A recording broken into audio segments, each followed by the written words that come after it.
ฮะย่ามแหวกันหมู่เพื่อนFCมื้อนี้เนาะมาหอดพี่เลยโอ้ฝนกระตกเลยทุกคนเอ้ยเนาะทุกคนหลังนั่นลันมีคนติดทุกคนเฮ้ยโอ้ถึกนกทุกคนเลยโอ้สมาเหลือแต่หางโอ้นกบ่หรือไก่ป่า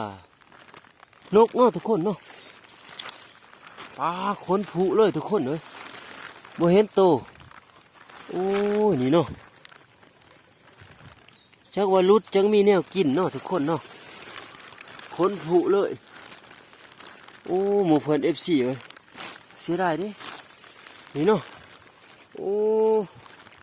นี่ถึกลังนี่ขนผุสงสัยลุดเนาะถึกหางมันโอ้มันลุดปองแหวขึ้นมาทุกคนเลยโอ้เนาะเสียดายเด้หางขึ้นเขาเด้อหมู่เพื่อนFCโทรศัพท์ก็สิเปียกแต่ฝนตก